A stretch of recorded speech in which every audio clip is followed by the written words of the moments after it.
Department of Physics, Professor S.K. Tripathi, former Vice Chancellor and President of SPSTI, Professor Arun Grover, Professor S.C. Sharma, Group Captain Aurobindo Handa, and Shri H.S. Kola, former Director General of Civil Aviation, Government of India.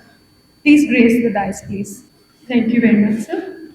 On the behalf of Society for Promotion of Science and Technology in India and the Department of Physics, Punjab University, Chandigarh, I extend a very warm welcome to all of you to today's lecture on application of advanced technology in aviation, safety and accident investigation, which is sponsored by Messrs. Tuts Accessories Limited, Faridabad. We are honored to have amongst us distinguished guests, faculty members, students, and well-wishers. So to formally open the program, I request Professor S.K. Tripathi, Chairperson, Department of Physics, Punjab University, an eminent researcher and teacher, to deliver the welcome address.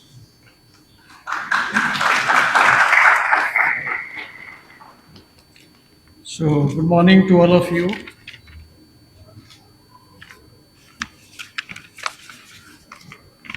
On behalf of the Department of Physics, Punjab University, Chandigarh, it is my pleasure to welcome our esteemed guest, C.H.S. Khola, former Director General, Government of India, Professor S.C. Sharma, former Professor and Head Department of Aeronautical Engineering, Punjab Engineering College, Chandigarh, Group Captain Sri Arvindo Handaji, former Director General Aircraft Accident Investigation, Bureau Government of India, Professor Arun Kumar Grover, former Vice Chancellor, Punjab University, Chandigarh, Professor K.N. Pathak, former Vice Chancellor, Punjab University, Chandigarh, our senior colleagues, distinguished guests, students, ladies, gentlemen and women, for this lecture, today's lecture entitled Application of Advanced Technology in Aviation Safety and Accident Investigation.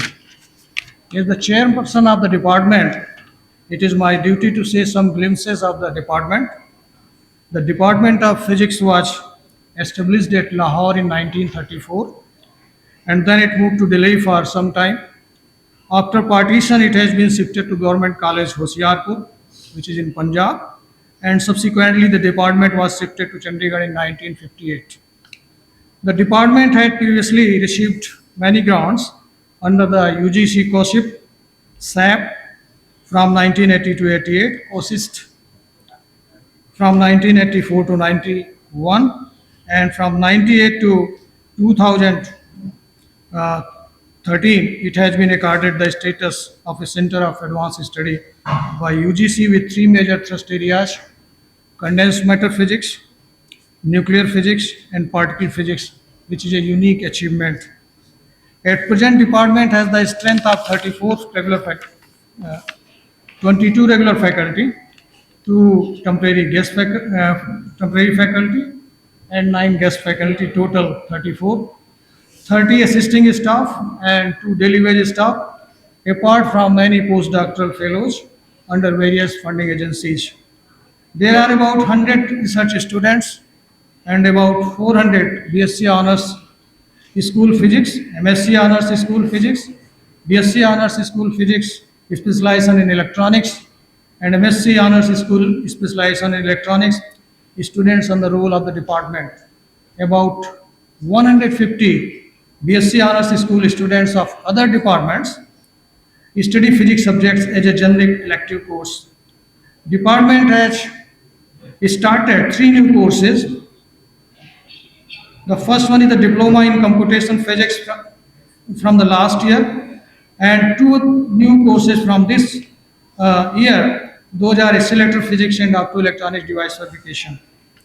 The faculty members have been honored with many awards like Meghna Sahay Award, Goyal Prize, Sir C.V. Raman Award, Hari Om Trust Award, S.N. Satyamurthy Young Scientist Award, DAE Young Scientist Award, Himachal Scientist of the Year Award 2011, Chinese Academy of Sciences Presidents, International Fellowship, and many more. The department is having research collaborations with institutions like Royal Military College of Canada, University of Notre Dame, USA, BNL, USA, Fermilab, USA, CERN Geneva, Bonn University Germany, University of Beirut Uber, Munich and Berlin in Germany, Chemistry Department City College of New York, New York, Keck Japan, Chinese Academy of Sciences, Shanghai China, ICTP Trieste, University of Illinois USA, Max Planck Institute Germany, University of Leipzig Germany, and many other from the foreign collaborations. The department had the honor of having Professor Espa, former UGC chairman, on its faculty. Professor K. N. Pathak was the Vice Chancellor, Punjab University, Chandigarh. Professor Satyaprakash was the Vice Chancellor, Jivaji University, Gwalior. Professor Tankeshwar Kumar, he was the Vice Chancellor, Guru Jambheswar University, and presently he is at Vice Chancellor at the Central University, Haryana, Mahendragarh. So, thank you very much once again to all dignitaries in the dais and faculty members, colleagues, and students. Thank you very much. Thank you, Professor Tripathi. May I now invite Professor Arun Kumar Grover, Vice President of SPSTI and former Vice Chancellor of Punjab University, and our very own, to give his opening remarks and brief us on the occasion. Good afternoon, all.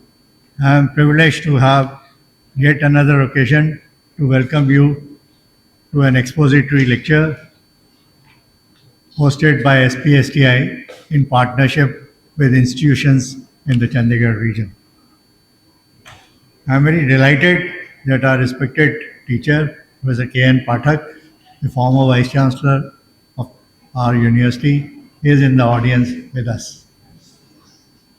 We have our distinguished speaker, the former Director General of Civil Aviation, Mr. H.S. Kola.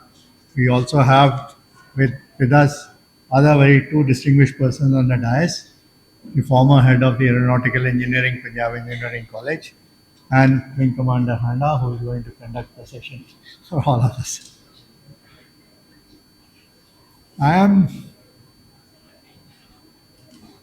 sad to recall that a very distinguished technologist from our region, a former alumnus of Punjab University and an honorary professor of this university, the former DG of CSIR, Dr. Girish Sani, who passed away on this very day a year ago.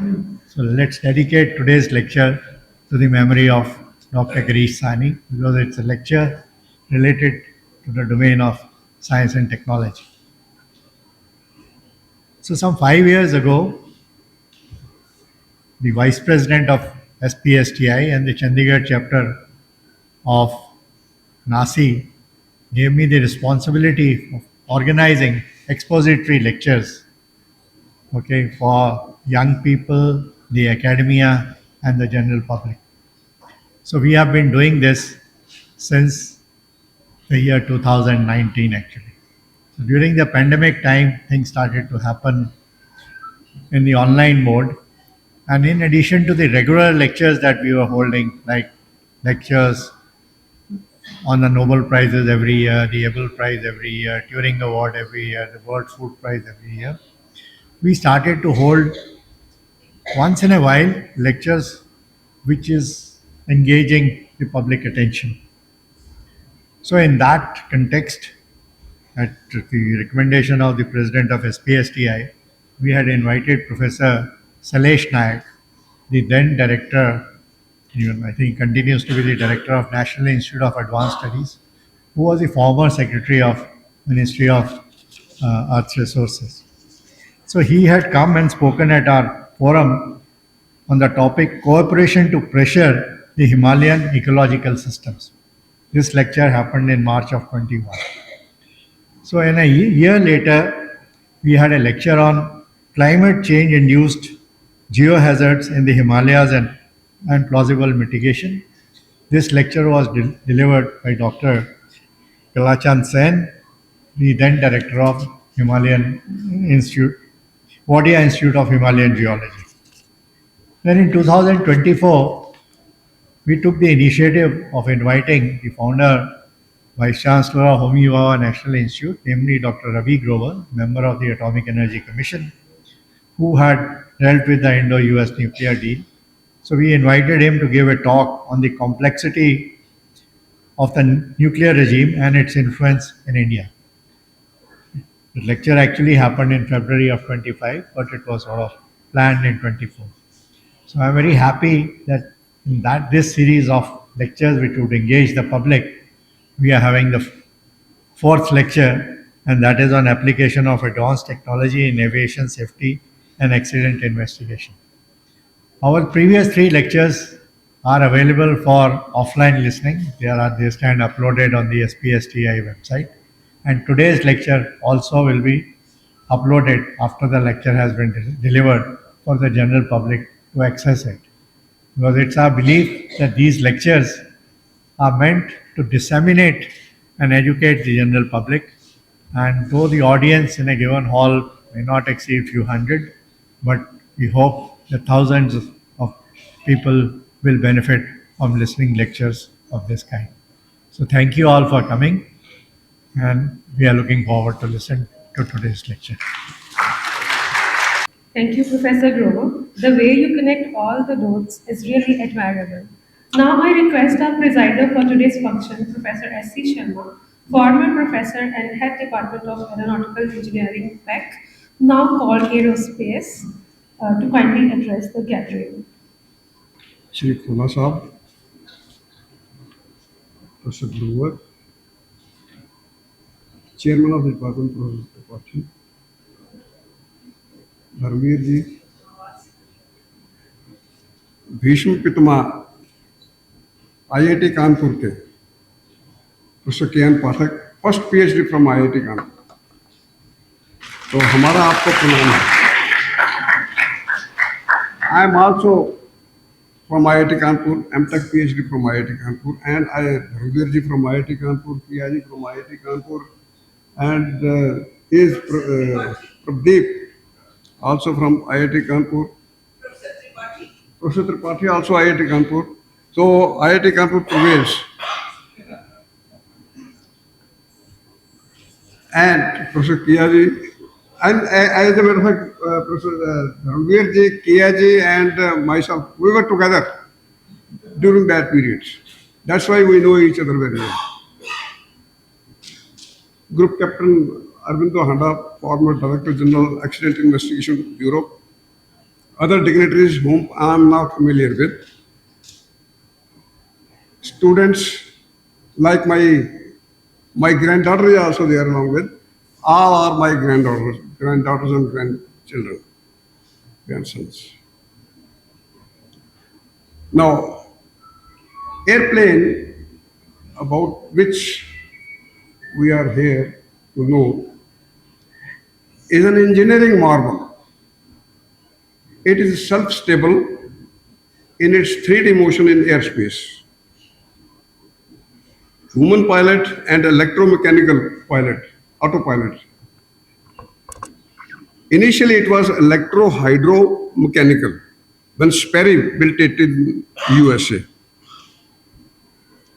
So now it is autopilot, commonly known as, are required for its navigation and controlling during takeoffs and landing operations. It's a very safe and reliable mode of carrying men and material across distances and over the altitudes. But it so happens that sometimes extraneous factors do spoil the stability of the airplane, which becomes uncontrollable beyond all efforts. It cannot be controlled, and then the mishap occurs. It brings anguish in all one and all public and whosoever is concerned about it. Then it is something like this: ये क्या हुआ, कब हुआ, कैसे हुआ, क्यों हुआ. It's all contained in DFDR, Digital Flight Data Recorder. It's a tiny box about which Khola Sahib will be describing, and along with that is cockpit voice recorder. Both when coupled together, they provide you complete information, and he will tell from his experience. Now we have amongst us Khola Sahib, our super senior of the first batch, are distinguished air safety specialists over the world, and legendary Director General of India. He is the first Director General of the country, civil aviation of the country, with graduation and post graduation. And his post graduation from where? From Cranfield Institute of Technology in UK.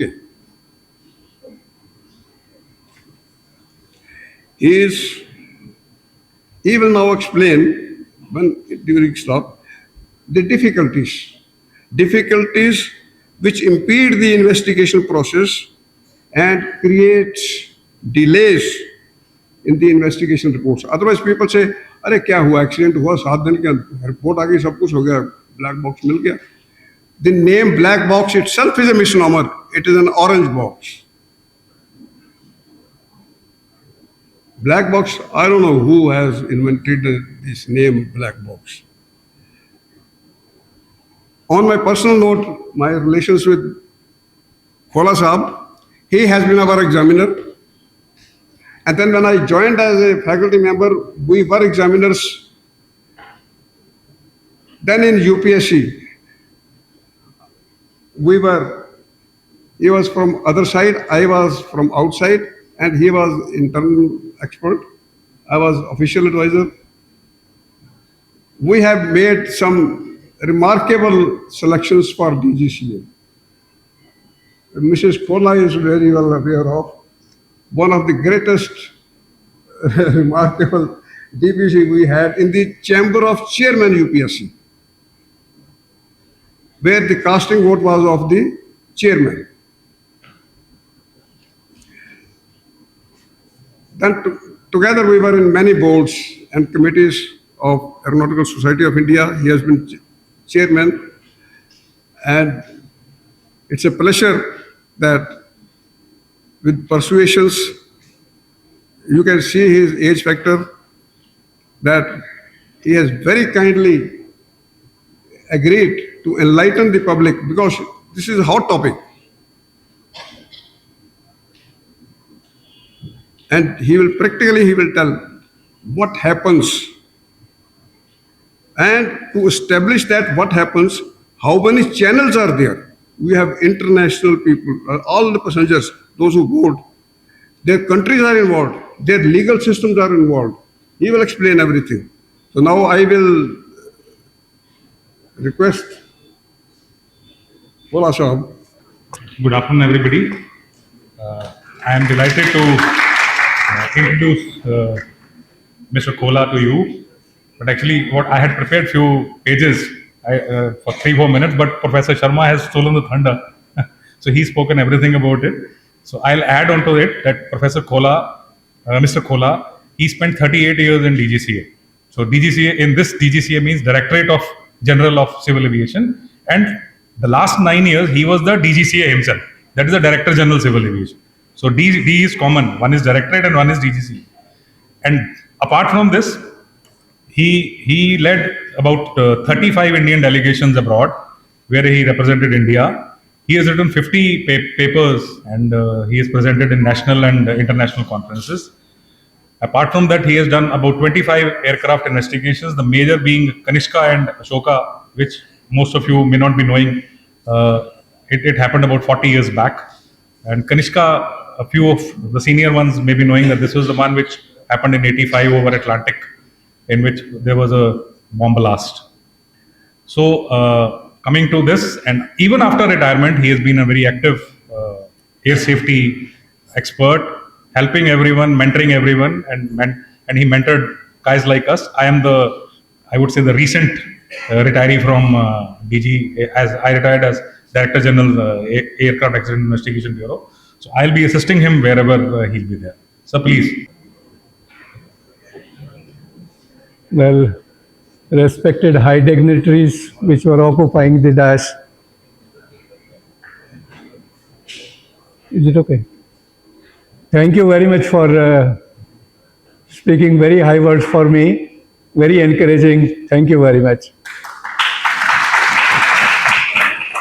I would also like to thank very special audience, my classmate, 64 batch of Punjab Engineering College, Hardev Singh.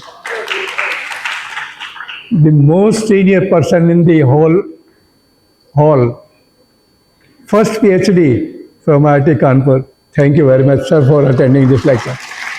We are highly honored for your presence. There's such a highly educated professional person attending a lecture. It's a great honor for us. Thank you very much, sir. And I would also like to thank the Department of Physics, Punjab University, for making such wonderful arrangement and giving me this opportunity to speak before a wonderful and highly competent audience. Thank you very much, all of you. Let me see what I can do in my job. Well, this is the just subject. What I want to talk broadly, I'll give later. Basically, how technology has changed or changing the aviation. Aviation is the one subject, I think, amongst anything else, which is the hottest news item. Every day you find in the news either good item or bad item, whatever, maybe what is the hottest item in the news. That's what I think. So I considered that let me talk to something at least on that one, which is positive. And the positive is how technology has changed or changing the civil aviation. Basically, I will be confining myself to two subjects, technology. One is use of technology in improving the safety in aviation, how the safety has been improved.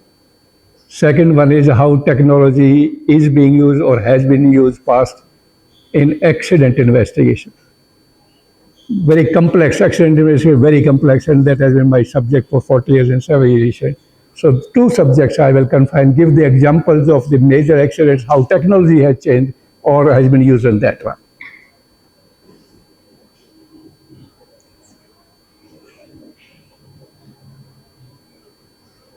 Well, broad outline of my presentation, I thought I'll give this broad outline. First is the presentation broadly covers the following. Aviation regulators involved and complexity in aviation. Who are the regulators? Who are the people, stakeholders in the aviation and how complex the aviation is there. Analysis of post-aviation safety record. When you want to do something safety, you have to learn what is the past has told us, what has happened in the past, how it can be avoided. So the past accidents, aviation records. Past retrieval, analysis of post-aviation records, causes of accident, post-accident retrieval, flight recorders, recorded data. Flight recorders is one of the most important items in the accident, which is so how you recover it. In some cases, the aircraft are inaccessible, wreckage investigators, how they have investigated. Technological point. I've not confined with how we recover from the wreckage, like one aircraft. So recent accident Ahmedabad, it was very easy. It was available. Wreckage was there, recorders were available. But in some cases, I'll cover where aircraft, nothing is available, but still we have to recover that one. So how we recover it? Then how do you use it? Digital flight data record, how do you use it in safety and both accident investigation? Then safety enhancement measure. What measures you have taken based upon the past experiences? Use of airborne or ground-based system. There are two systems. One is airborne. Airborne is either aircraft airborne or there are some other technology also with airborne like satellites. So those systems and ground-based system. What are how the ground-based systems are? So I'll confine two things: one airborne system, ground-borne system. Safety, then application of satellite. That is the most important. Application of satellite-based technology. Satellite-based technology is the most important nowadays. In application in what? Communication in aircraft. How do aircraft communicate and what is the satellite application that way? Navigation, going from one place to other place, how satellite navigation is being used instead of ground-based. Surveillance, how the air traffic controllers do the surveillance of the aircraft based on the satellite basis. Then air traffic management, how it is helping their satellite systems, helping the air traffic management, air traffic controller. That is the most important right today. Then use of non-aviation technologies. These are all aviation. Non-aviation technologies like meteorological, even the medical points, how they have been helping us or helped us in the past in accident investigation. So use of non-aviation technology in Kanishka particularly, material science, metallurgical, and contribution of medical science. This is what I'll cover in there. Agencies or stakeholders. First, highest is the Ministry of Civil Aviation. This is the overall controlling agency, control the whole aviation activity. Next one is DGCA, Directorate General of Civil Aviation. Basically, it is a safety regulator. It has been given whatever additional job, a lot of additional jobs are there, but they are not DGC jobs. It is basically a safety regulator. BCS, Bureau Civil Aviation Security. It is a security regulator. Today we see at the airport what amount of terrific security arrangements are there, all devised by the BCS. ERA, Airport Economic Regulatory Authority. That's what the definition of ERA. Aeronautical Services Tariff Regulator. It decides the tariff. What should be the tariff? How much airlines can charge from the operators, and the operators can charge from the passengers. So that is Aeronautical Service Tariff Regulator. AI, Airport Authority of India, basically provides air traffic control all over the country, and it is an operator of some airports now. Earlier all airports, now some airports. Some airports have been privatized, but the air traffic control is still, entire air traffic control of the country is still with the Airport Authority of India. And AIV, Mr. Handa, please raise your hand. Ex-Director General of AIV, Aircraft Accident Investigation Bureau. It was part of the earlier DGCA, but now it has been made separately because it requires very highly dedicated technical and professional knowledge. So AIB has been operated separately. Now, aviation special features. This is the most complex. Aviation is one area which is the most complex than anywhere in the world. It's truly international. I'll say how it's international. Regulated by International Civil Aviation Organization, a UN agency. UN agency is regulating the civil to ensure worldwide uniform safety standards. That all over the world, safety standards must be uniform. So who can enforce? Only a UN agency can do it. So International Civil Aviation Organization is the agency which controls the all over the world. Countries prepare their national safety regulation based on ICAO. ICAO, international body, prepares basically standards and recommended practices which every country is supposed to follow, so that all over the world, safety standards are uniform. And every country is required to make its national regulation in compliance of the SARs. It must meet. You can make it more stringent, but you must meet. If you are not able to meet a particular requirement of SAR, you have to tell the ICAO that I am not able to meet this SAR. Give the reason, what is the reason? And that thing is published all over the world in ICAO, that so-and-so country is not meeting this requirement. So every whole world knows this country is not meeting it. I'll tell you one example. ICAO required there must be a marker about 3.8 kilometers from the runway, so that when the aircraft comes for landing, it gets the final fix that yes, I am at the right point, at the right location for landing.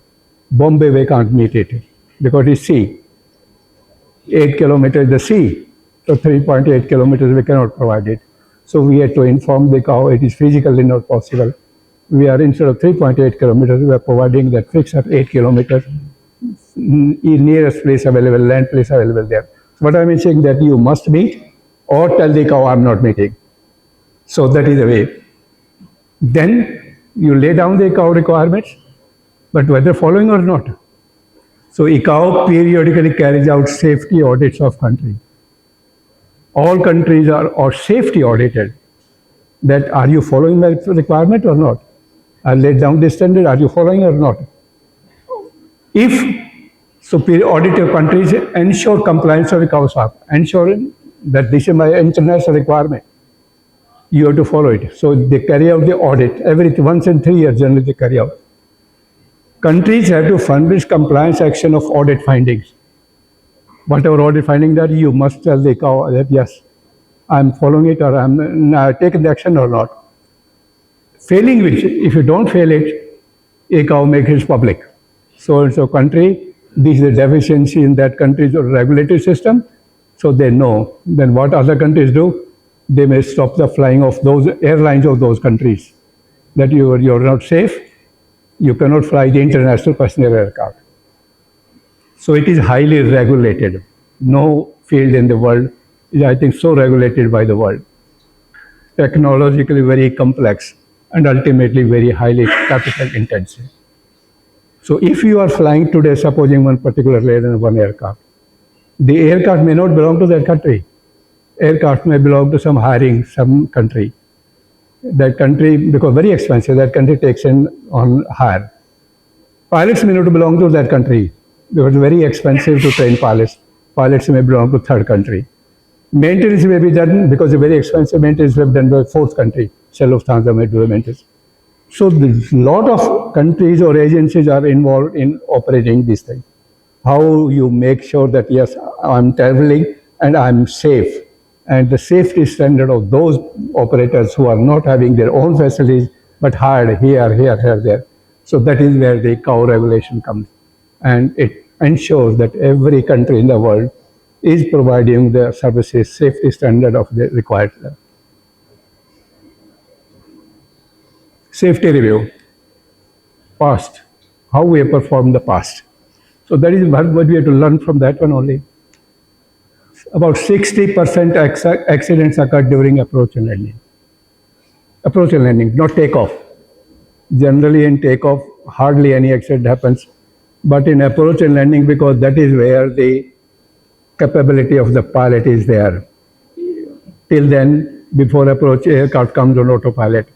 And then finally it is the pilot handling which ensures that the aircraft touches down the right place and right motorway. So approach and landing is the maximum number of accidents, 60%. 60% of these will happen in poor weather condition. Because some error happens generally because of the fog, heavy rain in Bombay or Mangalore or some other places. So in bad weather conditions, 60% accident with bad conditions. This is the critical item, 60% due to human errors. Whosoever human is involved, they made mistakes. So 60% was that in that. 50% of the accident is called controlled flight into terrain. Aircraft is controllable, safe, nothing wrong in the aircraft, but aircraft hits into terrain, like some hill. Approach position, aircraft goes and hits the approach, even though aircraft there were no problem. So that is controlled flight. Flight is controllable, but hits into terrain, either hill or on ground. So that is the most important, that 50% of controlled flight into CFIT, and out of those CFIT accidents, 90% were in poor weather conditions. Why the aircraft should hit a hill? Why the aircraft should hit a ground before airport? Because weather is bad. You can't judge the location or height or the thing. So 60% of 60 is hilly terrain and 80% fatalities in CFIT. CFIT generally happen control flight at high speed. At speed at that time, the fatalities are very large, hardly any saving in that one. So 80% of the fatalities which have happened so far in the accidents were caused by the CFIT accidents. Now, human error, I said 60% human error. So that is the first thing comes. If you have to improve the safety, let us remove what are the human errors which are causing the accidents. So that's the first approach we call to safety. 46% is skill error. Skill error is the pilot is not knowing properly to handle the aircraft or not able to technology of the aircraft involved. I can give an example. When the A320 were introduced in the country, very heavily new aircraft were imported. Pilots were trained, but it was a very high technological jump from Boeing 737 to A320. Boeing 720 is a different technology. A320 was the wireless technology on the wire, entirely different technology. So in that accident, one of the accidents, the pilot was not able to understand what is happening. And I can say one sentence. What the pilot said, "Hey, it is taking us into the ground." The pilot said. That means the aircraft is taking him into the ground. So who is flying? Not the pilot. Aircraft is flying. That aircraft is taking the pilot into the ground. He didn't understand that one. So that was a skill error. Then inadvertent error. You forgot. Sometimes you didn't lower the undercarriage, you forgot it. Inadvertent. गलती हो गई. Skill is not there, but inadvertent हो गया. So that is 30%. Most dangerous. Deliberate errors. Why should one make a deliberate error? Like take example in Delhi bad weather. Pilot thinks, yes, I am able to see some patchy runway, not full runway. I can make the landing. Why should I divert? He knows weather is bad. He is not able to see the runway fully, precisely, not clear weather. But still, he patchy weather, he tries to land, and that doesn't make. I mean, giving an example, like deliberate error. And even then, he tries to make a landing, doesn't make a safe landing, and then causes the accident. That is deliberate error. So now, having known these accidents, what are the prevention to be done? All three have different approach. Skill error is a different approach. Skill error is basically you have to improve his skill. How to improve the skill? Give him more training in the simulator. Grill him on the simulator. And what area to be grilled, I'll come later what the area to be grilled on the simulator. Inadvertent error. भूल गया कैसे करोगे उसको? Create some sort of warning system, alerts in the aircraft that if some unsafe situation occurs, the technology in the aircraft should be such it alerts the pilot that yes, landing gear not down. You are approaching but gear not down. So it alerts and warnings, sometimes get warning. So that is to prevent the inadvertent error, so that doesn't forget. So in a deliberate error, punishment. Because if he knows it's unsafe situation and making this safe landing, that's punishment. So I'll cover a little bit more that.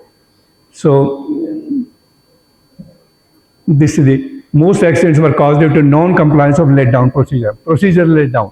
Bad weather, you know that visibility is low, you should not land it. Standard operating procedure, you are not complying. So in that situation, bad weather has been the most of the accidents have occurred. Then most accidents were avoidable. If they are avoidable, we should avoid it. How do we avoid it? Safety measures. What safety measures? Technology involvement, etc. I'll cover later. Strategy for safety enhancement. Now, having known the past, this is what we have done, this is what we have done the wrong, how we should go about safety enhancement is experience showed broad strategy of reduce human errors is increase safety training. As I said, skill error is there. So its skill has to be improved. So I'll cover later that what is the error in the skill. First way to determine the error in the skill so that that particular skill is improved. So once the deficiency in skill is known, then grill him on increased safety training on simulator. 100 times making him landing and particularly that error you see whether it doesn't cause. Proactive accident incident prevention measure. Proactive, nothing has happened. Still you measure the performance. How do you measure? We'll cover later. Once you measure the performance, not that it is an accident or investigation, it's a proactive method. I'm measuring the performance, and on based upon proactively, you keep on taking the action. So proactive action, incidents and prevention measure. Then finally, maximize use of advanced technology, because human error has a limit. Whatever amount of training you give, you cannot expect that 100% perfect human error will do. There will be errors. So there is a limit up to which human performance can work, beyond which the technology has to come in picture. Technology has to supplement the aircraft, human performance. So that most important is, which is coming to the nowadays is technology, use of technology and advancement. Proactive. Proactive means nothing has happened. I'm trying to find out, say, particular flight today it happened. I take the records of that aircraft. I'll find out how that flight was performed. There will be some deficiency in that one, how to find out, I'll cover. After those deficiencies are known, then you decide your corrective action, but no punitive action in that one. So it is a proactive safety measure. It is DFDR in aircraft, digital flight data recorder for analog type is removed, was made mandatory. Earlier recorders were analog type. Analog is a foil and minion file is engraved on that one. You can't do the computerization. You have to manually read it. And unless the system is computerized, you can't do the preventive measure. So first is throw away the analog computers, digital flight recorders, and install digital flight recorders. It was a very difficult decision. Indian Airlines, the one which has the Boeing 737, and which the foil type recorders were there. And when I made mandatory, no, the FDR has to be made install, they were not willing, but they did it. Cockpit voice recorder was made mandatory because you have to analyze what happened in the cockpit, you must know the cockpit recording. Approach and landing accident reduction. We found 60% accidents were in approach. So a toolkit was prepared that to which advising that how to prevent those approach and landing accidents. Toolkit was prepared for approach. Strict monitoring weather minimum. We found that 60% of the accident weather. How to monitor. This was the visibility. In this visibility has ended. Was it within the permissible limit or not? And then accordingly you take the action. If it is outside the say within weather limit, then you do take some action. In-flight checks by DGC inspectors. DGC inspectors will go on the aircraft. They'll check the flight, how it performed the flight. There may be some deficiencies, but they are not punishable because it's proactive. So if there are deficiencies, then those deficiencies were corrected. So it is in-flight checks are done random. Then detailed safety audits by as I said, audit. DGC, first operator is required to do his own audit. The checklist is there. Mike, okay.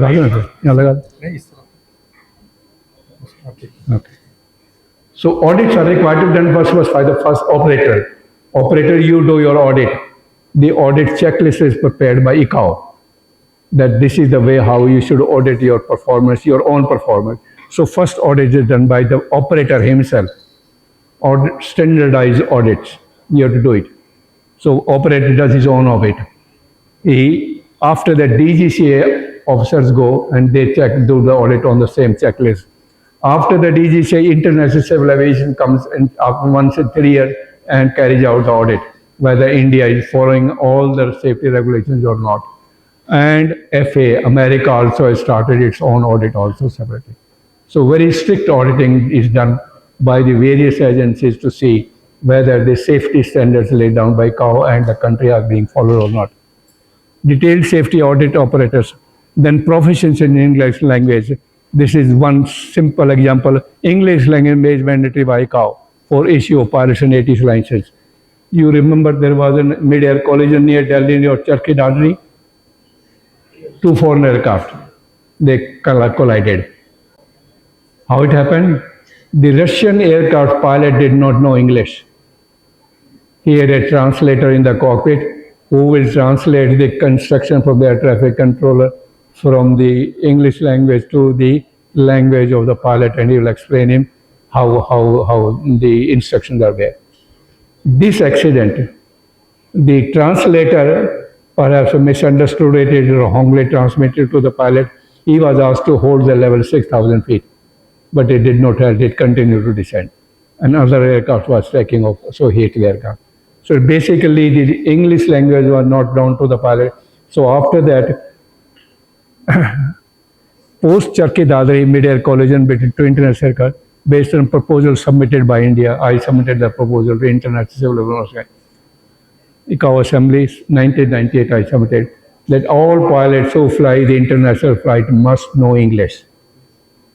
Make it mandatory. No international flying pilot will be which does not understand the English language proficiency. When I submitted that paper, there was a political on that one. America says, India, they don't call by name. They call India. We want to add in that one. The air traffic controllers also must know English. Because he was hinting some countries who do not have their national language English, like French, Russian, even China, their air traffic controllers also don't know English. So America said, can we change your paper to add that one, that pilots and air traffic controllers must know English? I said, no problem. I had no difficulty. Both must know English. But India, this problem is not there, so I have no problem. So that was changed, that both pilots and the air traffic controllers must know English. No translator is allowed now. Earlier, translators were used in the cockpit for commercial air traffic control when pilots did not know proficiency. That is gone now. That is after Turkey, Dadri, India. After we submitted the paper in the ICAO, I submitted the paper that they must know English. Now, use of advanced technology. Let's come to the technology. What is the technology to enhance safety? Airborne systems. First, I'll cover the systems are airborne, not ground-based. What is the airborne system? Digital flight data recorder, I said. So computerized, because now fault type recorders have been removed, they can't. So computerized.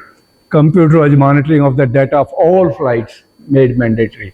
Every flight data will be monitored by monitored by computer. Manually, it was not possible. Whatever you do, computer. Now I knew that in India we did not have the facility to do a computer analysis. These facilities were not available. So unless you have the facility, no point of making the requirement that you must do the analysis. So I asked NL, I was the member of the board of the National Aerospace Limited Bangalore. Bangalore said, we will develop it, no problem. So Bangalore developed the facility to do the readout of the digital flight recorder in India, whatever kind of recorders are there in India, they developed the facility for every record. And they gave the commitment that we will do the readout of every country at reasonable cost because it's a safety issue. So computerized monitoring of DFDR data was made mandatory.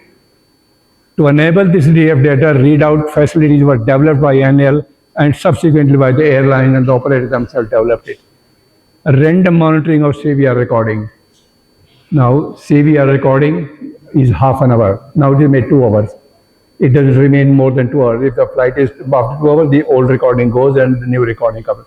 So you have to do the random recording, not by digital. Digital flight data recorder keeps the data of 200 hours of flight, but CVR is only 2 hours. So you have to remove random and check out, read out, and see how the flight was performed, what is the recording of that one. So random monitoring of CVR recording for compliance of procedure, standard operating procedure, because that was the cause. In the analysis, we found that the standard operating procedures were not followed. So how to ensure compliance of that one? Read out the CVR, random, take out where it is not followed procedure and then do the follow-up. Enhance this one, enhance ground proximity warning system to provide predictive terrain hazard warnings. Now, the airports the aircraft have the radars. They see the ground and the altitude of the ground is fed into the radar. The aircraft altitude is known to the aircraft. It is not the present altitude, but in half an hour or 1 hour when the aircraft descends at that particular speed or rate, what will be the height, remaining height? So if in 1 minute the aircraft height is going to be close to the ground, it starts generating warning. Not immediate. Immediate height may be good, but after 1 minute, if you continue to descend and it will come close to the ground, then it will warning. So enhance ground proximity warning that you are going to be close to the ground. You are going to be in the proximity to the ground to provide predictive. Predictive means not at the moment. It predicts it by calculation. Calculation of its own rate, it is coming down. So if at that rate you are continuing to come down, you are going to be close to the ground. So it is an airborne system which is warning the pilot. Terrain hazard over and above the GPS ground proximity warning, but it is not predictive. It is not calculating 1 minute. So enhanced warning is made mandatory that the aircraft systems will calculate the height of the aircraft.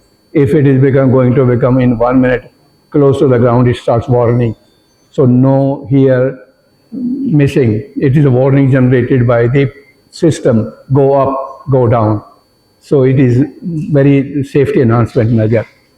Modus transponder installs made mandatory for improved navigation services. Now modus transponder in the aircraft is installed. With that one, the air traffic controller gets the position reports of the aircraft automatically. Pilot doesn't have to do anything. So the air traffic controller can separate the aircraft accordingly.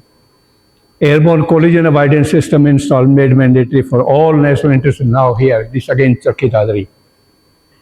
Charkhi Dadri, 2 mid-air collisions happened. Whole world media was broadcasting Indian airports are bad.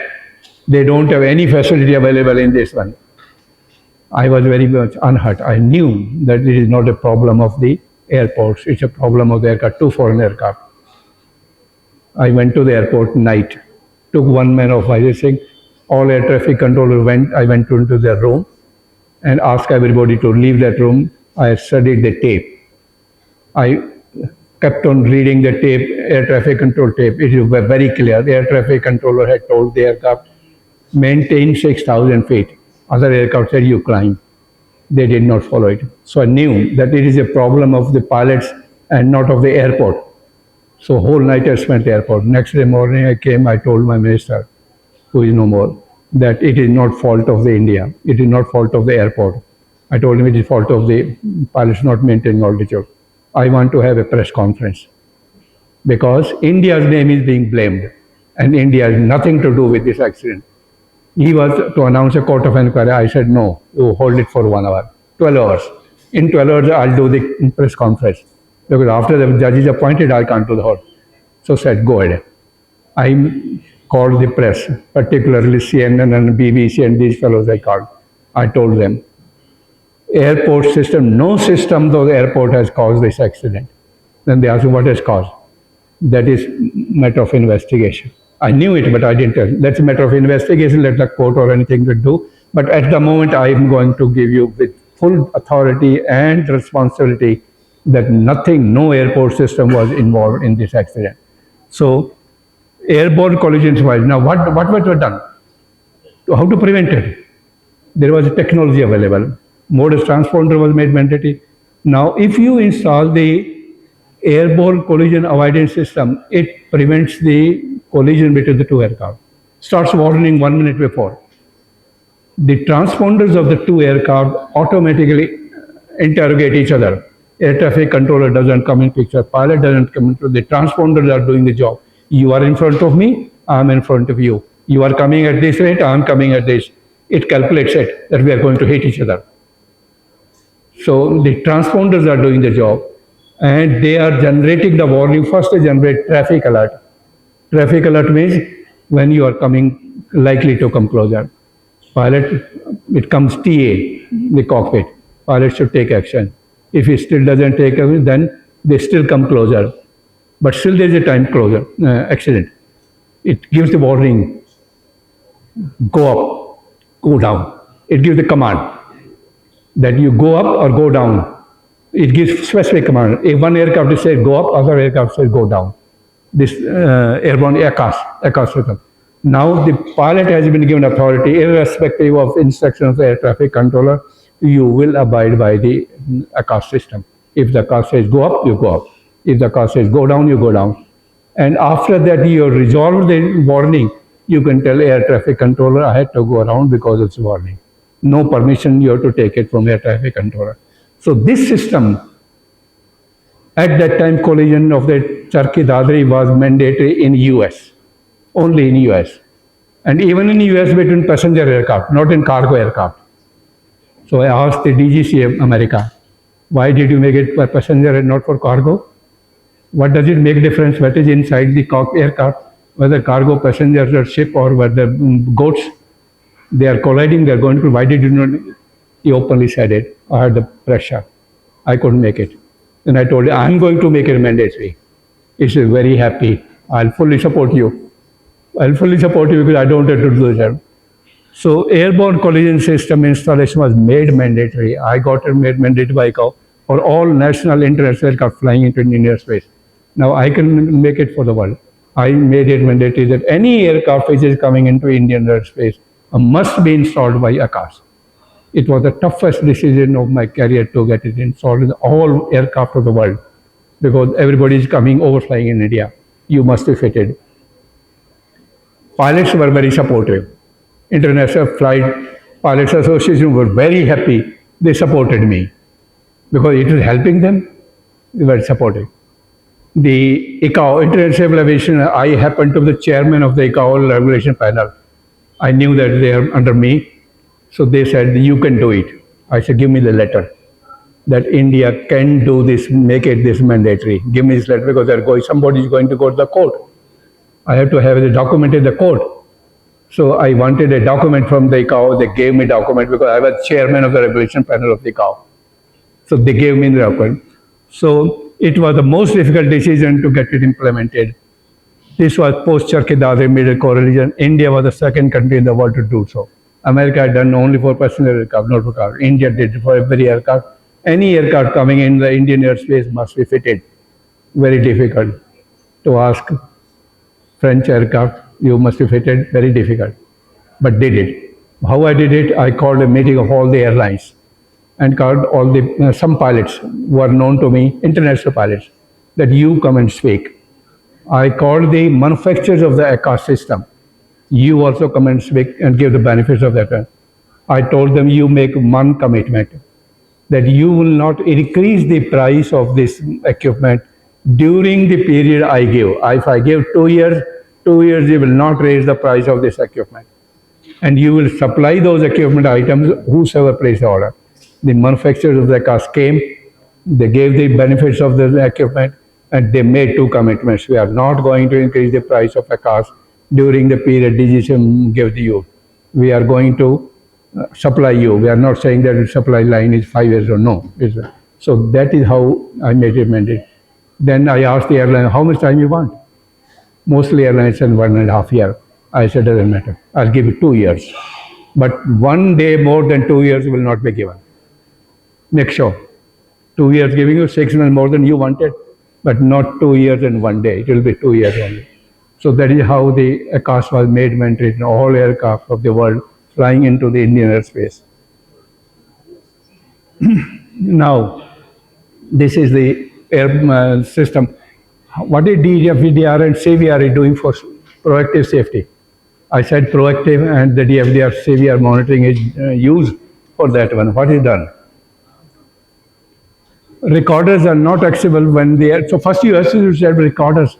In accident, sometimes the accident recorder is not available. So recorders are not accessible when the aircraft crashes in the sea.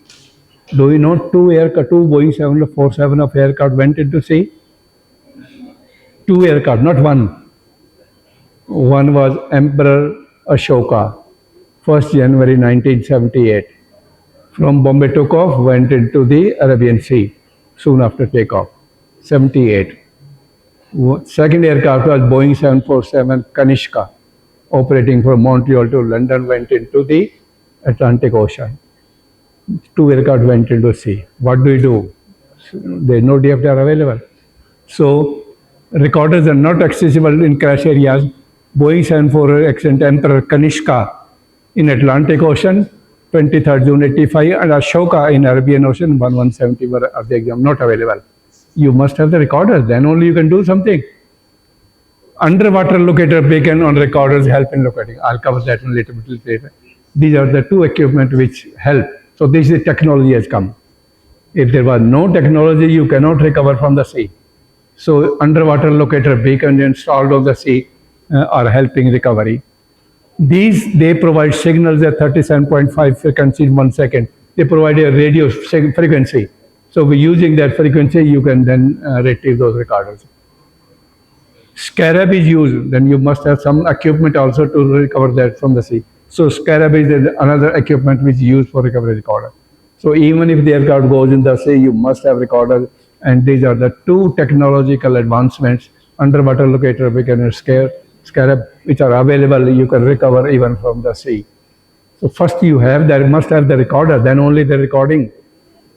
DFDR data records a large number of parameters. It provides control in what the pilot is doing, what control input is giving, is power changing, he is doing the altitude change, he is doing head change, so it records everything. CVR records all conversation in the cockpit. Whatever is the conversation in the cockpit, pilot, what is pilot speaking, what co-pilot speaking, what is the area microphone, some sound in that one, what is the communication with the air traffic control, what is communication with the cabin crew. So CVR records all. P1 is the pilot, P2 is the co-pilot, inter-cockpit is in between to area mic also. DFDR CVR recorded data sounds are most reliable. They are not human evidence. They are the most reliable, 100% accurate, so you can rely on that one. And accurate information available used for accident incident investigation and enhancement. How do we do the enhancement? From this recorder, I'll cover in the next slide. Okay.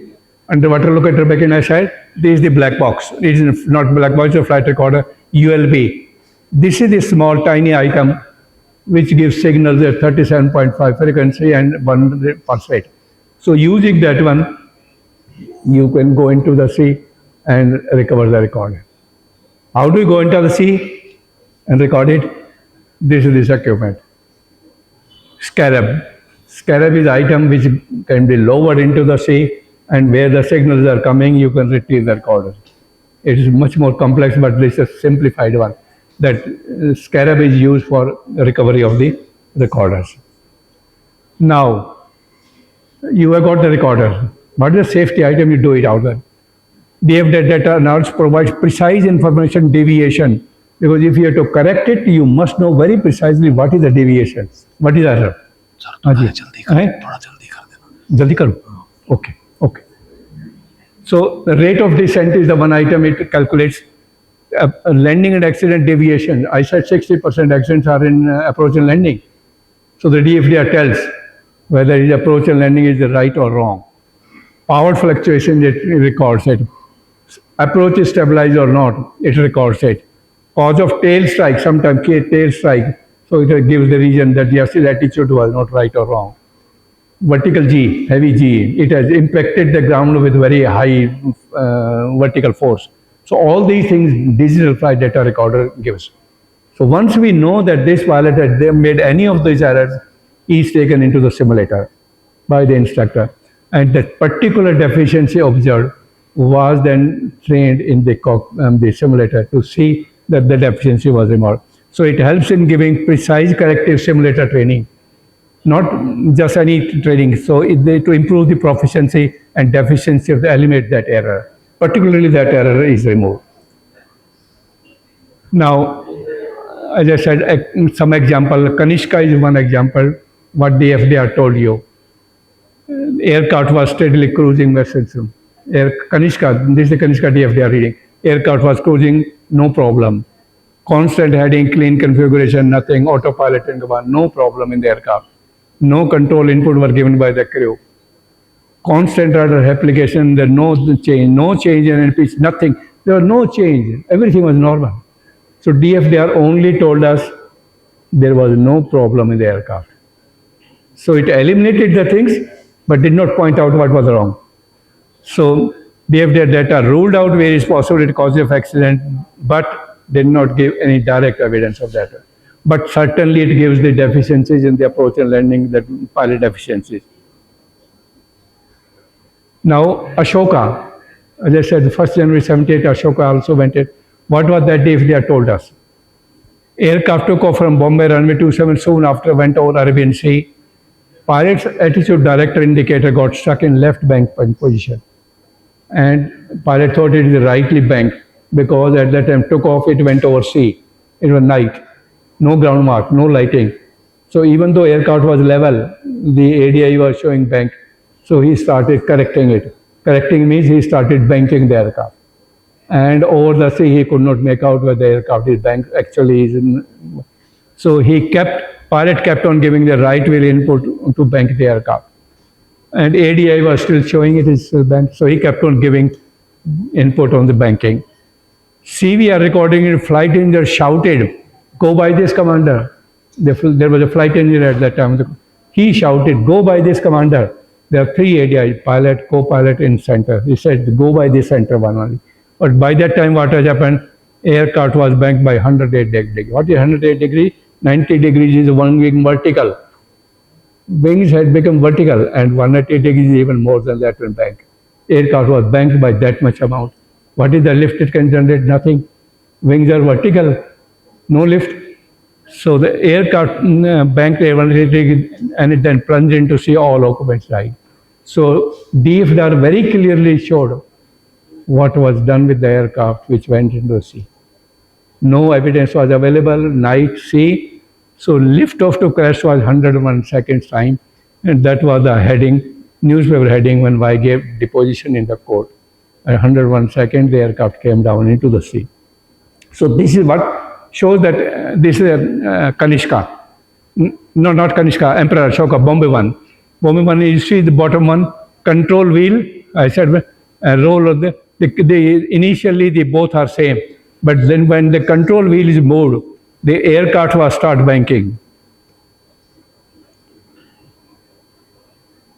Here was normal, 90 seconds or so. After that, the control wheel was started moving. Control wheel was started moving, and the aircraft and banked about 108 degrees. So this only about 10 seconds or 20 second period in which the control wheel was moved and the aircraft banked by 108 degrees. And 108 degrees you could not produce lift, so the aircraft came down. So this is what this DFDR showed, how the Emperor Ashoka has come down the sea. Now, same thing in the Kanishka, CVR recording conversation observed cockpit was normal. There was no emergency in the cockpit. Both CFDR, DFW are recording simultaneously, but there was no abnormality. But it gave some indication that there was some abnormal sound was found recorded in the cockpit.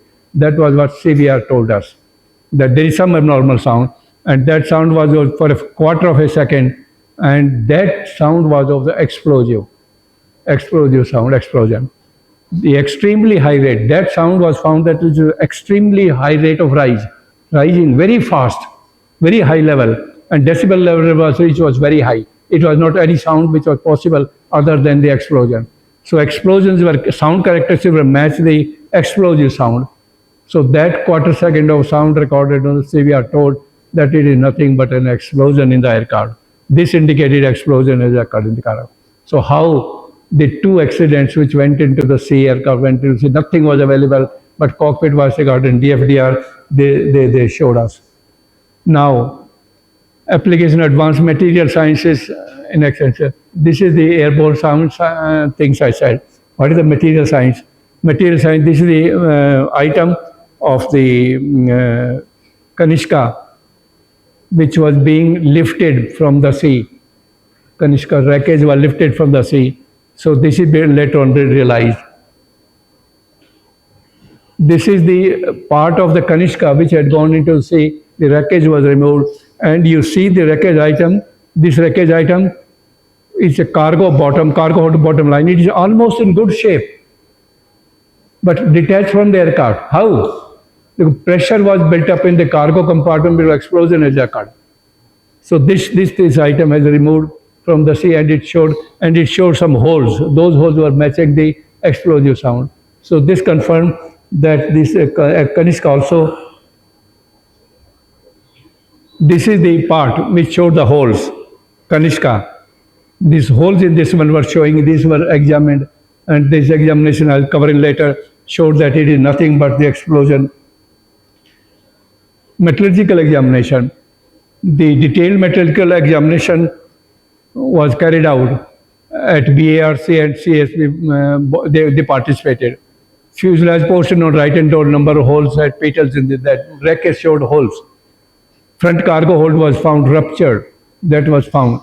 Skin panels, which I showed you, cargo compartment, large number of holes were there. Then holes are circular. Now these holes, there were three characteristics they found. One was the holes was bluish in color. Bluish in color happened because the rupture was caused at a very high speed and a very high speed, high temperature that made it blue in color. And then heat generated caused the blue color in that one. Microscope examination of the recovered items showed twin grains. The microscopic structure of this thing also showed that it is a rupture only by the explosion. So these features was associated with high-speed explosion only. So this examination of the wreckage, which are called metallurgical examination. So what I'm saying, the non-aviation field also helped us in finding out what is the cause of the accident. Now again, comparison. Experiments were conducted Defense Research Explosive Laboratory. If item fabricated, explosion was carried out. And the holes made in that one, the structure of the holes was seen. What is the characteristics? Bluish color is there? Yes, bluish color. The twins are there? Yes, twins are there. So the structure of the fracture of the explosive damage and the aircraft damage were found similar. So that explosion, it showed clearly that explosion occurred on the right side of the car compartment. So what I'm saying is the metallurgical examination, which is non-aviation field, helped us greatly in establishing the cause of the accident. Now, airborne collision avoidance system, which I covered almost on that one, It was made mandatory mid-air collision in Sarki Dadri, as I explained it. Most difficult decision for international India pushed ICAO and International Flight, International Federation of Airline Pilots strongly supported it. Pilots were very happy.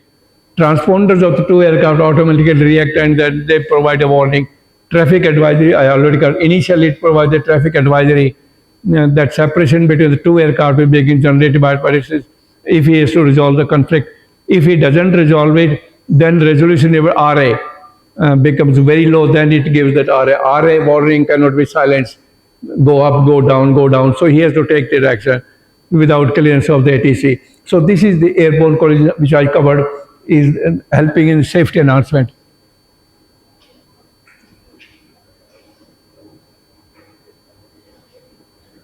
Now coming to the most important item. Application of satellite-based communication, navigation, surveillance, and air traffic management. How satellites are being used in communication, navigation, surveillance, and air traffic management to enhance safety and capacity. So these are most important item. ICAO planning for future navigation. ICAO realized that world over, the ground-based systems are not able to provide the required capacity and safety. So ICAO realized that the terrestrial air navigation systems are not adequate to do it. So it constituted a committee to suggest that what should be done, future framework of the air navigation system, future air navigation system. ICAO constituted. The committee examined different technology available at that time, that what should be the new technologies. It concluded that FAN should be based on satellite system. Committee agreed that all the systems should now future should be satellite based. USA had a constellation of 24 satellites providing precision GPS signals throughout the world. At that time, USA had 24 satellites throughout the world, and basically they had developed for their defense. Accuracy was very high, so that system was provided. So they were willing to provide. Okay, we can give the GPS system to aviation and can be used, but aviation did not take it. He says tomorrow political decision, you may withdraw from one country, you can give it to ICAO. Not to any country. Give it to ICAO. If ICAO says yes, it is my system, then we will use it. So USA offered to ICAO to provide free of cost GPS signal. They say okay, free of cost get given, but see the thing, degraded accuracy. Its accuracy was very high, and basically for defense purposes. That up to 1 meter they can read a paper on the ground. That was accuracy. But they did not give it to ICAO, that accuracy. That 1 meter was raised to 100 meters. Now, good enough. If not for everything, something it is available for navigation purposes, it can be used for overseas, etc. So ICAO committee then prepared the blueprint of satellite-based communications. ICAO said, okay, let us base, now it is available, so let us base our future systems on the GPS. Now, based on the FANS committee report, ICAO CNS system implementation task force prepared a GPS-based global CNS. So global plan was prepared that the satellite system of the USA is available, and based upon that, this is what the global system should be there. And I was a member of this ICAO task force. The world system was made. I was a member of that. President appreciated the work. ICAO APENPERG is only for Asia Pacific Air Navigation Planning and Implementation Group. It is not, ICAO is for whole world. And APENPERG is only for Asia Pacific. I was chairman of that Asia Pacific. So I coordinated everything. AI prepared the GPS-aided augmented system plan based on ICAO. ICAO was preparing a plan for future. I was a member of that one. Now India has to prepare that one accordingly. So Indian committee prepared the plan which is called Gagan, based upon the satellite-based system. Then a committee of ISRO, AI, DGC, and MOCA was constituted, developed the signal based upon the ICAO plan. The ICAO is going to make it mandatory, India should start preparing. So a committee was made of ISRO, AI, DGC, and MOCA, constituted to develop the signal augmentation plan, Gagan plan.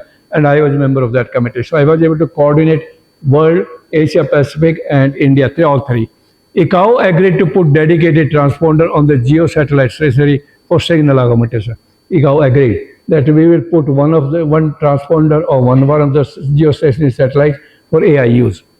ISRO and AI developed the cost effective that it must be space based. We also realized that it must be space based augmentation system. Augmentation means to how to kill that 100-meter inaccuracy introduced in the GPS to make it useful. Ground-based system was not found considered effective. The project cost was 774 crores, favored by government 278, AI 278, and ISRO 117. So that plan was made that how satellite-based system will be produced in India. Now this is the architect of the Indian. Gagan, as I said it, space-based augmentation system. Basically, augmentation system technology demonstration. It is a technology demonstration, not to be used, not to be used. I mean, it's not suitable for use. So, what is the system? Now that we should do. Now, America offered what? GPS. That my GPS signals are available. You can use it. Whosoever want to use it. Russia, GLONASS. Russia offered my signals are also available. They are also same accuracy. Now the technology demonstration system which we initially developed, it gave signals through some rims. These rims we installed at number of stations like Ahmedabad, Delhi, Lucknow, Guwahati, Bombay, and like 5, 6 places in it, experimental. So all these GPS signals are received by rim, and the rims, the latitude, longitude of the rims locations were very precisely measured by the geography. Now the signal is coming from GPS and telling this location, this is your latitude, longitude. Knowing this latitude, longitude is 100% correct. Then this rim position, latitude, longitude were determined by geostatic systems. And the error, that actual latitude, longitude of this one is known, but the GPS you are telling this one. So what is the difference? That difference is called error. So that error must be removed. So this error was measured at number of rims, one rim, two rim, three rim, like number of rims all over India. So the GPS signals coming to the rim position very precisely known, latitude long, the position given by GPS known. What is the difference? Now it is called Master Control Center. This in Bangalore, ISRO. You see the ISRO office in Bangalore? It comes into the Master Control Center from the various rims. And the rim is telling my latitude, longitude, correct longitude is so much, but the GPS signal is showing so much. So from different stations it comes to Master Control Center. Master Control Center calculates the errors. That this is the error in rim one, number one, this is the error in number two. So Master Control Center calculates it, what is the error or augmentation required in the GPS signal to make it suitable for you to correct it. So the Master Control Center stands the Earth station. This is basically uplinking. It is physically not separated, they are in the same unit. Master Control Center error calculation, and this is only uplinking. This control center or in the uplink center, this is what ISRO, geostationary satellite. This is stationary over India. Whatever the rotation of the Earth, same rotation it is rotating. So over the land it appears as a geostationary. So it sends this error signal to geostationary. Now aircraft comes back. Aircraft get the GPS signals from the GPS, American GPS, and it gets from the ISRO geostationary satellite. What is the error in this GPS signal? Now the work is done by the aircraft. Aircraft platform which is designed corrects this GPS signal by this error, and then it uses that one and it proceeds. So that is how the satellite-based system was designed. So this is the architecture of that one. Now it has no safety backing. Supposing this MCC fails, whole system fails. So now how it was developed further? This is the operational system. Same system made operational, but everything made 3 times. Like you said, they said this is the aircraft. This aircraft is, these are the signals, GPS signal like that. 4 stations, one is America, one is Europe, one is Russia, one is China. These signals are coming to the aircraft, and these signals are also coming to, this is the Earth station. Now Earth station gives the signals. Now this Earth station gives the signals to the Master Control Center. Master Control Centers are 3. Instead of 1, they are made 3, that if fails, other one is okay. If 2 fails, even then third one is able to settle it. So these 3 basically redundancy is provided in that one. So now these 3 master control centers, Now they give the signal, carrier signal to Earth station. This Earth station transmits to ICAO. This is not ICAO, ISRO. ISRO. Now ISRO is this one. ISRO sends these signals are sent to ISRO. ISRO sends to the aircraft that this is the error in these signals. Whatever you are using, you correct it. Same technology, but redundancy made. Three satellites of ISRO, geosynchronous. If one fails, second one will, second fails, third one will. Three master control centers. If one fails, second thing will. The number of rims were also increased. Basically, redundancy was built in. One principle was made. Whatever is on ground, airport authority will maintain it.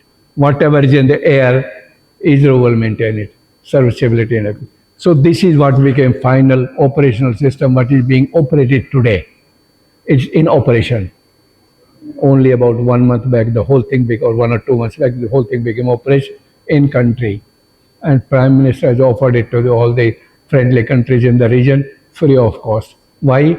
Because the ISRO satellite has the coverage of 2,000 miles radius. So it covers not only India, it covers all the countries in the region. So it has been offered to some friendly countries free of cost. So that's a good thing because it doesn't add cost. The signal comes here, it goes to that area. So that is the operational system. That is the most important thing. Now, operational system, what does it give? How does two segments? One is the ground segment, as I said, ground segment maintained by AI segment, and the other space segment is maintained by ISRO. Has three master control center instead of one made three redundancy because you can't have it one fail, everything fails. So this thing. Position data provided by GPS, same technology, same. GPS provides the position data to high accuracy geodetic survey data. The RIMS, the geodetic survey of India provides very latitude, longitude, up to second of a second. Degrees, minutes, second, up to second of a second they provide that one. Very high accurate. So very high latitude, longitude of RIMS is known, and the latitude, longitude provided by GPS, which are with error, as also known. Then the calculation of the augmented signals are sent to MCC. I explained it. The Gagan Geo satellite broadcast downlinks this structure. See the Geo satellite. Now any space-based augmentation GPS receiver on the aircraft can receive these augments because ISRO satellite is transmitting. Anybody can receive it, but the platform on that aircraft must be able to meet that requirement to receive that one. So any SBUS, space-based augmented GPS sensor, can receive this augmented message and calculate the more accurate user position. So whatever is given by the inaccuracy by GPS is corrected. And what is the correction comes? Finally, position accuracy more than 7 points. So 100 meter inaccuracy is reduced to 7.6 meter. It up to 7.5. So even in the approach, if the aircraft is 7 meters left or right, in the approach, may not be landing, but at least for some conditions is good. Navigation purposes, 7 meters left or right doesn't make much difference. So it became usable from takeoff to approach. This time. Now satellite based in now coming to three other things: communication, navigation, surveillance, and ATM. Primary mode of communication between the aircraft, ATC by data link. Today's accuracy, the system of HFVHA system is not that good. So it will be by satellite-based system, data link system. Voice communication will be standby. Research advanced stage provides space-based ways of communication provide. This will help direct control. Even HF. HF is very noisy. If you have to send 2,000 miles message, you send by HF, but it is very noisy. Now it will not go to the, through HF system. It will go to satellite, and satellite will transmit to the next aircraft. Maybe 2,000 feet HF, no problem. So satellite base has no limit of distance. So it will eliminate enable the HF communication in oceanic places, or particularly ocean. Oceans you can't have the communication normal. So navigation by three setups: use of GPS USA, GLONASS of Russia, Europe offered it, China offered it. There are four systems available. You can use any of those one required. Surveillance by space-based augmented dependence SPS ADS system. Now earlier I told you Kanishka, what they were doing, coming from Montreal to London overseas. Every half an hour they tell us, this is my latitude, longitude. Air traffic control doesn't know whether he is at that location or not. He has to believe it. Now, no. Now, what will tell? Satellite will tell him on his screen, route and the blip of that aircraft will be known. That what is its latitude, what is its longitude, what is its height. Even 1 meter or 10 meter, he can't change left or right or down or up. Air traffic controller knows it. Pilot doesn't have to tell him. So pilot workload is reduced. The surveillance has been improved to that level that air traffic controller knows where an aircraft is there on his screen by the blip. So what can he do? If that surveillance is space-based augmented ADS-B, then and ground-based surveillance by monopole secondary radar. Ground-based is by secondary surveillance radar, what I said with this one. So this is CNS communication navigation system available in this as well based on the satellite. Now what has happened? When I have air traffic control the position of the aircraft, I can direct the aircraft to come even closer. If I don't know the position, I will not allow them to come closer. But I know the blip, so I allow them to come closer. So my airspace capacity increases. I can manage more aircraft. Now benefits. हाँ जी, शर्मा जी. खत्म कर दो sir. खत्म करें. हाँ जल्दी चलना. Flight भी है. Okay. Now benefits of this one. What we done? Reduce airspace separation minima, both vertical separation. When I know precisely the location of this aircraft, I can bring the two aircraft closer. I can bring from 2,000 feet separation, earlier it was 2,000, I can bring it 1,000 level separation between upper and lower aircraft. Because I know very precisely on my laptop where is the position height of this one. So separation minima, vertical, horizontal were reduced. What did happen?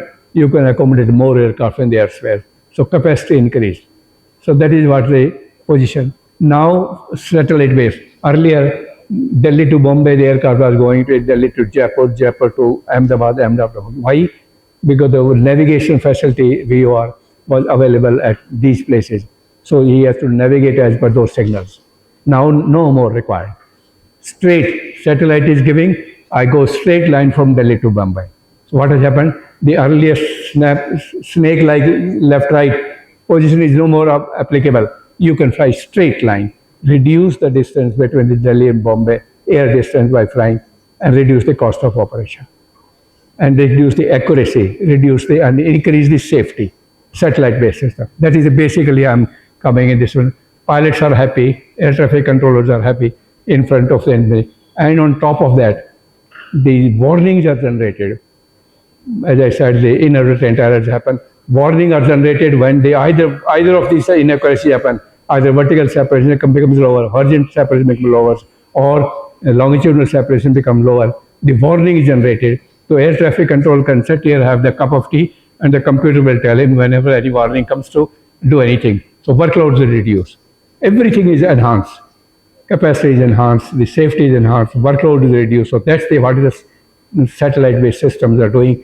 And on top of that, what will happen? The VORs at Jaipur and Ahmedabad no longer required.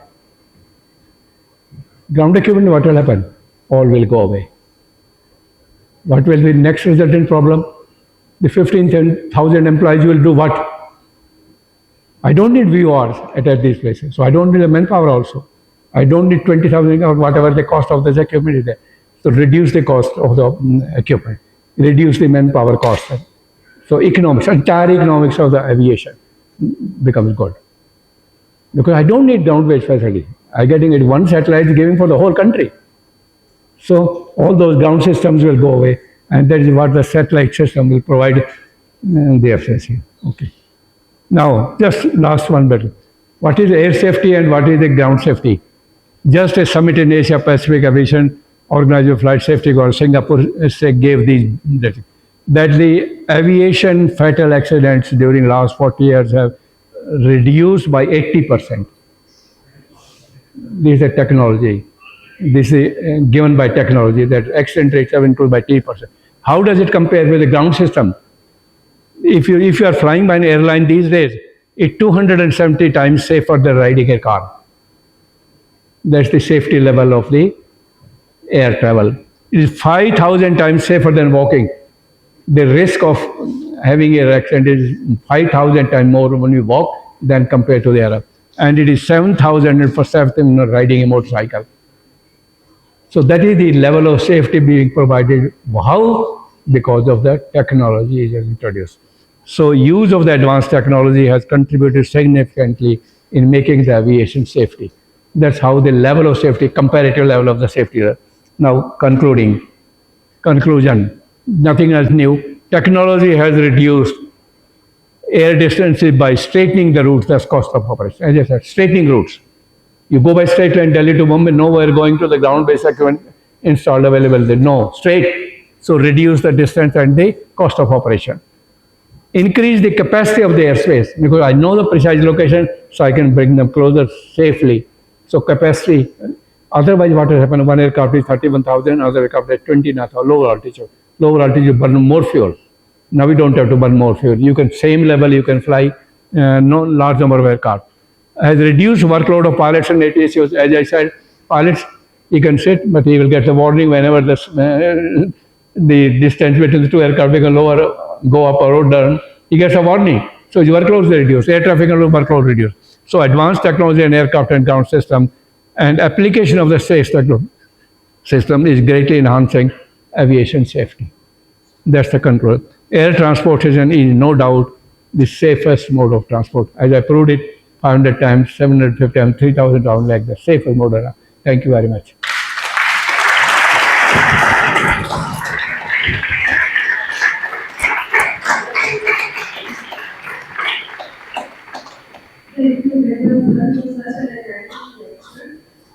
बैठ जाओ बैठ जाओ बैठ जाओ कुछ ले आओ कुछ ले आओ कौन सा आप चलें ये निकाल दो May I now request Professor Arun Grover, Professor Suresh Professor Kya History and Department of Department Chairperson Professor Aviation Party and other senior members of STM Party joined us already on the scholarly, business scholarly, and other distinguished personalities present.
Ma'am को साथ ले लीजिए